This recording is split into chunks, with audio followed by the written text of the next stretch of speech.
Hello, good morning, all students. Standard 7th, subject mathematics, chapter number 10, banks and simple interest. In a previous lecture, we studied chapter number 10, banks and simple interest, difficult word. In today's lecture, we will proceed forward. So let's get started. Banks and simple interest, chapter number 10.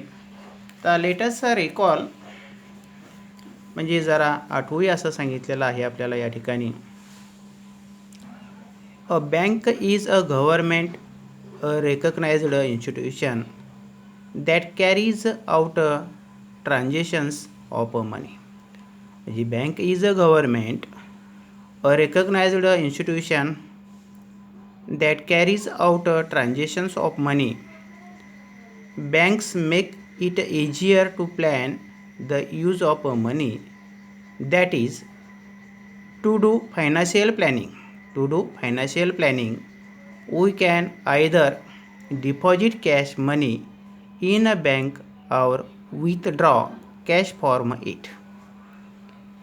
की bank ही पैशाचे व्यवहार करणारी सरकारमान्य संस्था असते. बँकेमुळं पैशाचे नियोजन म्हणजेच अर्थनियोजन करणे सोपे जाते. बँकेमध्ये रोख रकमेचा भरणा करणे किंवा रोख रक्कम काढणे असे व्यवहार आपल्याला करता येतात. For that purpose we must open an account in a bank. Bank accounts are of various kinds. आणि आपल्याला त्यासाठी बँकेमध्ये काय करावं लागतं, आपल्याला खाते उघडावे लागते किंवा खाते काढावे लागते. आणि बँकेमध्ये विविध प्रकारची खाती असतात. बँकेमध्ये विविध प्रकारची खाती असतात. म्हणजे a bank is a government recognised institution म्हणजे संस्था that carries out transactions of money. Banks make it easier to plan the use of money, that is to do financial planning. We can either deposit cash money in a bank or withdraw cash from it. For that purposes we must open an account in a bank. Bank accounts are of various kinds. आणि बँकेमध्ये आपल्याला विविध प्रकारची जी खाती आहेत ती खाती काढता येतात. तर लेटेस्ट लर्नमध्ये डिफरंट टाईप्स ऑफ अकाउंट की बँकेमध्ये मग कोणकोणत्या प्रकारची खाती असतात किंवा बँकेतील विविध खाती कोणती. तर यामध्ये पहिलं जे अकाउंट दिलेलं आहे करंट अकाउंट. तर करंट अकाउंटलाच आपण मराठीमध्ये चालू खाते असे म्हणतो की करंट अकाउंट. करंट अकाउंट म्हणजे काय, तर current account is a mainly for traders म्हणजे मर्चंट किंवा त्याला आपण व्यापारी बोलतो. Current account is a mainly for traders and those dealing in money on a daily basis. And account holder can deposit or withdraw money any number of times in a day. आणि जे current account आहे हे current अकाउंटमध्ये आणि चालू खाते मुख्यतः करून व्यापारासाठी व रोजचे पैशाचे व्यवहार करण्यासाठी असतात.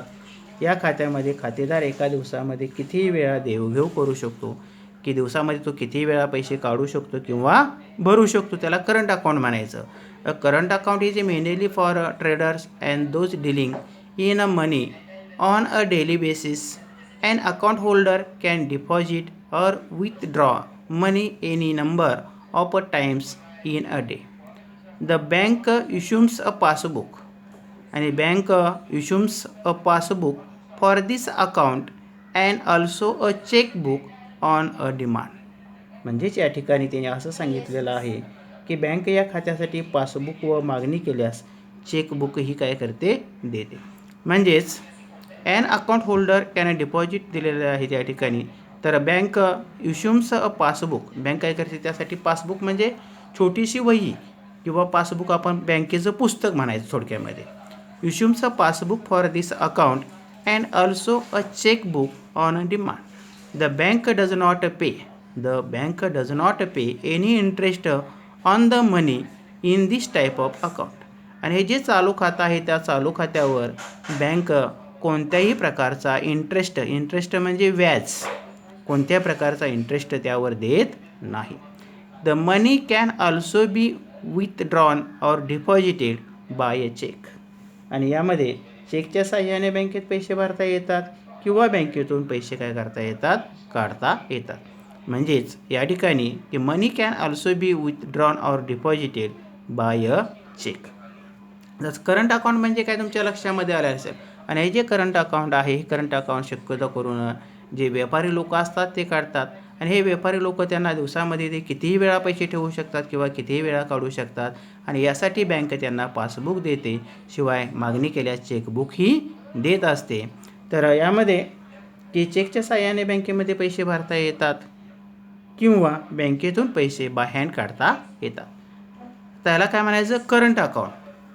आता सेविंग अकाउंट. तर सेविंग अकाउंट हे बहुतेक लोकांचं सेविंग अकाउंट मेजॉरिटी प्रमाणामध्ये असतं. तर सेविंग अकाउंट म्हणजे तुमचे जर आईवडील वगैरे जर असते तर प्रत्येकाचं मला वाटतं बँक अकाउंट बँकेमध्ये असेल तर त्याला आपण सेविंग अकाउंट म्हणतो. आणि सेविंग अकाउंट म्हणजे त्याला आपण मराठीमध्ये बचत खाते. काय म्हणायचं, बचत खाते. A person can deposit a minimum amount and open a saving account. A person can deposit minimum म्हणजे कमीत कमी आणि मॅक्झिमम म्हणजे जास्तीत जास्त.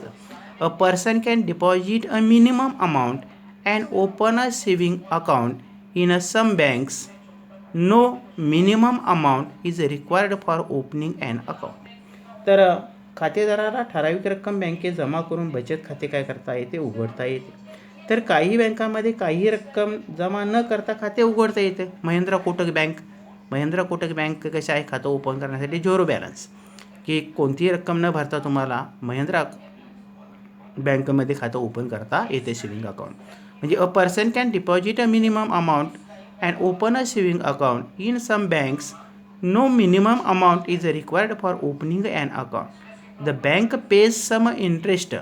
The banks pay some interest on the basis of the daily credit balance in the account. म्हणजे ह्या बँकेमध्ये की या खात्यावर दररोज जमा झालेल्या शिल्लकेच्या आधारे बँक काही व्याज देते. म्हणजे सेव्हिंग अकाउंटवर बँक वर्षाला 1,00,000 रुपये जर तुमचं शिल्लक जर असतील सेव्हिंग अकाउंटवर तर साधारणपणे 3.5% ते 4%, 3.5% ते 4% म्हणजे 3,500 ते 4,000 रुपये 1,00,000वरती व्याज देऊ शकते. तर basis of the daily credit balance in the account there are some restrictions. म्हणजे बँकेचे काही नियम असतात. There are some restrictions on how often money can be withdrawn from this account. तर या ठिकाणी की अनेकदा ठराविक काळामध्ये किती वेळा पैसे काढता येतात यावर काय असतात, निर्बंध असतात. For this account to the bank issues a passbook on demand a chequebook. आणि बँक तुम्हाला पासबुक देते आणि मागणी केल्यानंतर तुम्हाला सेव्हिंग अकाउंटवरचं चेकबुकही देते.